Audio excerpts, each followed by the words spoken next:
ऐसा नहीं है कि हम संघाई में बैठे हैं तो पाकिस्तान की हम अच्छी अच्छी बात आपके सामने लाना शुरू कर दें। ये नहीं हो सकता। नमस्कार भाइयों। पाकिस्तान जिस रास्ते पर चल रहा है उससे थोड़ा सा भी वो अलग नहीं हुआ है।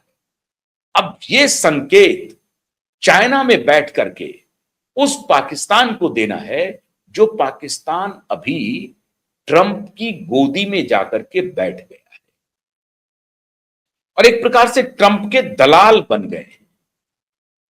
शर्म अल शेख में भारत के प्रधानमंत्री को भी डोनाल्ड ट्रंप ने बुलाया था। भारत के प्रधानमंत्री नहीं गए, लेकिन ये जो ढोल बजना है ये वहां पहुंच गए ढोल बजाने के लिए, और ढोल बजाते बजाते इस जगह पहुंच गए जहां पर अपनी पहचान को भी शहबाज शरीफ ने मिटा दिया और तारीफ करने लगे कि डोनाल्ड ट्रंप को शर्म अल शेख में ये कहने लगे कि इनको तो नोबेल प्राइज मिलना चाहिए, शांति का नोबेल प्राइज। वो डोनाल्ड ट्रंप जो नोबेल प्राइज के मामले में क्या कर रहे हैं, शांति के मामले में पूरी दुनिया देख रही है। 4000 से अधिक लोगों की जान जा चुकी है ईरान, इजराइल और अमेरिका वॉर में। इजरायलियों की भी मौतें हुई हैं, लेकिन ईरानियों की मौत हुई है। इराक में भी मौतें हुई हैं, यूएई में मौतें हुई हैं, सऊदी अरबिया में मौतें हुई हैं। कम हुए हैं लेकिन हुए हैं। लेबनान में हो रही है मौतें, यमन में हो रही है मौतें। ये पूरा का पूरा जो इलाका है उसमें मौत का तांडव हो रहा है और वो शांति के मसीहा बने हुए हैं। और पाकिस्तान उसको नोबेल प्राइज देने के लिए पूरी तरह से स्टेज सेट कर रहा है। तो ये व्यक्ति जो अभी डोनाल्ड ट्रंप की गोद में बैठा हुआ है उसको सीधी चुनौती चीन की सरजमीन से भारत के रक्षा मंत्री ने दो टूक शब्दों में कह दिया कि तुम्हारी ये पॉलिसी, आतंकवाद की रणनीति, तुम्हारी ये पॉलिसी नहीं चलेगी। वो नॉन निगोशिएबल है, उस पर कोई निगोशिएशन नहीं हो सकता है। और इस गलतफहमी में भी मत रहना कि तुम अभी हाल में अगर अमेरिका के करीब चले गए हो तो तुम अपनी उस फैक्ट्री को आगे बढ़ाते हो, टेररिज्म की फैक्ट्री को आगे बढ़ाओगे और भारत में उसका कुछ प्रयोग करने की कोशिश करोगे। शंघाई कोऑपरेशन में यह बात हो रही है, ध्यान रखिए आप। चीन की सरजमी पर बैठ करके भारत के रक्षा मंत्री यह बयान दे रहे हैं। पहली बार इस तरह से मजबूती से चाइना की धरती से पाकिस्तान को स्ट्रांग संदेश, जिसको कहते हैं स्ट्रांग मैसेज, इतने कड़े शब्दों में आप और हमने तो अभी तक कल्पना नहीं की थी, लेकिन रक्षा मंत्री ने वहां से संदेश दिया और ये जता दिया, डोनाल्ड ट्रंप को बताया ये संदेश कि आप जिस छुटभइये को लेकर के पूरी दुनिया में ढोल बजा रहे हैं उसके बारे में हमारी ये राय है और उसमें कोई तब्दीली नहीं हुई है। आपको अगर उनसे दोस्ती करनी है तो करिए। और ये संदेश चाइना के लिए भी था। तो क्या चाइना और भारत के बीच में कुछ बड़ा पक रहा है, कोई बड़ी डील हो रही है?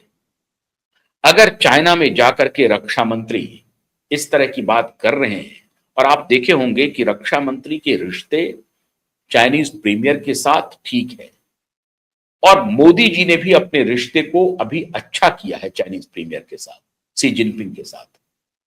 और जो तीसरा सबसे बड़ा आलाय है पुतिन, उनके साथ भी अच्छे रिश्ते हैं।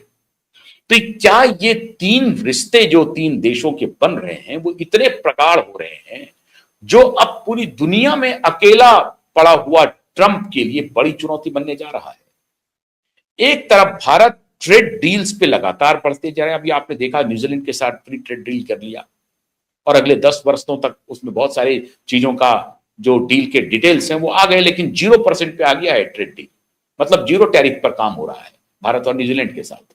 यूरोपीय संघ के साथ अलग डील हो गया, इंग्लैंड के साथ अलग हो गया, ऑस्ट्रेलिया के साथ अलग चल रहा है, जापान के साथ अलग चल रहा है। भारत अलग अलग देशों के साथ और अलग देशों के संघों के साथ अपना फ्री ट्रेड डील कर रहा है, अपनी दोस्ती को आगे बढ़ा रहा है। और ये सारी दोस्ती आर्थिक हो रही है, कोई सामरिक दोस्ती नहीं हो रही है, कोई नेटो नहीं बन रहा है। भारत कोई नेटो जैसा कोई सामरिक संगठन नहीं बना रहा है। भारत, चीन और रसिया भी अगर करीब आ रहे हैं तो ये तीनों आर्थिक रूप से करीब आ रहे हैं। हाँ, इसका मतलब ये जरूर अमेरिका लगाएगा कि ये तीनों जो एक प्रकार से महाशक्ति है, ये तीनों अगर करीब आते हैं तो उनके लिए परेशानी का सबब है और है। यूरोप का कोई देश उनके साथ नहीं आया, कोई नहीं आया। अब युद्ध रुकवाने में उन्होंने कहा कि पहले चीन ने पहल की थी, इजराइल, अमेरिका और ईरान के युद्ध को रुकवाने में पहले चीन ने पहल की थी। फिर ये पीछे से आ गए पाकिस्तानी ये कहने के लिए कि मैंने पहल की है सीज फायर के लिए। सच बात तो ये थी कि चीन ने कहा कि आप जिस तरह से कर रहे हैं, अगर आप इस तरह से करते रहेंगे, डोनाल्ड ट्रंप को साफ साफ संकेत दे रहा था चीन, अगर आप ये करते रहेंगे तो मजबूरन मुझे ईरान के साथ खड़ा होना पड़ेगा। और उसके बाद पुतिन ने कह दिया कि मुझे मजबूरन ईरान के साथ खड़ा होना पड़ेगा अगर यही रवैया आपका जारी रहा। अब अमेरिका बुरी तरह से फंस गया है। डोनाल्ड ट्रंप एक कार्यक्रम में थे, या आप सबने देखा होगा, उनके ऊपर हमला हो गया। अब उसमें एक अलग पेज फंसा हुआ है। एक नई थ्योरी आ रही है कि जब जो बैंकेट हॉल में, जो वॉशिंगटन डीसी के जो होटल में जो हमला हुआ, वो कोई इनके ऊपर टारगेट करके नहीं किया गया, गोलीबारी हुई। अब ये मॉक ड्रिल है कि क्या है भगवान जाने, लेकिन ये जो हमला हुआ उसमें गिरफ्तारी हो चुकी है, तो मॉक ड्रिल नहीं कह सकते हैं। लेकिन ये किस तरह की मॉक ड्रिल है? हो सकता है कि अपना स्टॉक जो नीचे जा रहा है उस स्टॉक को बढ़ाने के लिए अपने ऊपर हमला करवा रहे हैं डोनाल्ड ट्रंप, क्या? अब ये कहना मुश्किल है। लेकिन सीक्रेट सर्विस के जो एजेंट ने जो रेस्क्यू किया, जहां पर गोली चली, उसमें सबसे पहले जेडी वेंस को रेस्क्यू किया।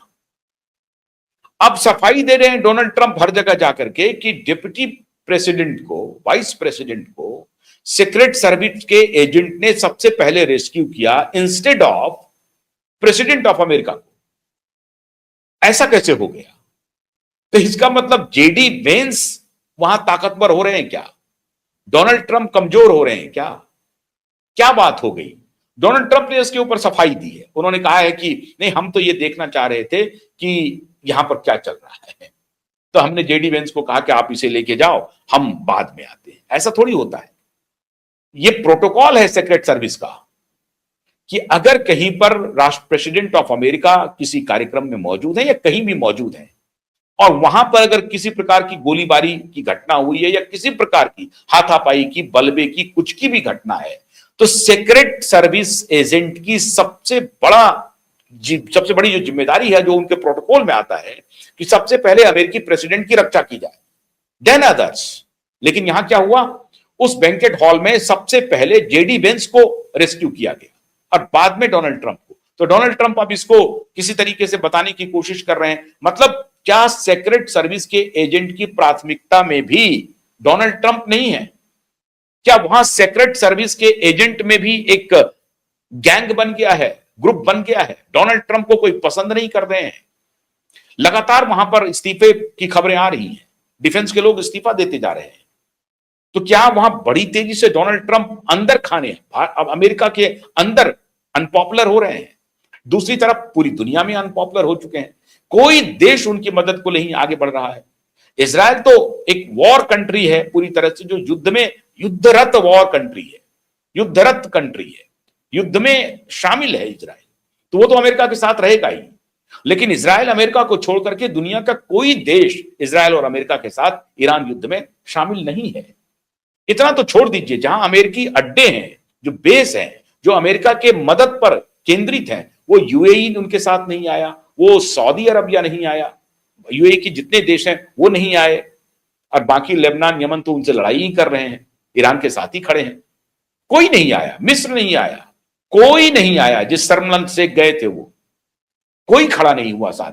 एक खड़ा हुआ साथ में पाकिस्तान, और वो भी धोखा दे रहा है। वो सिर्फ निगोशिएशन के नाम पर कुछ पैसा कमाना चाहता है।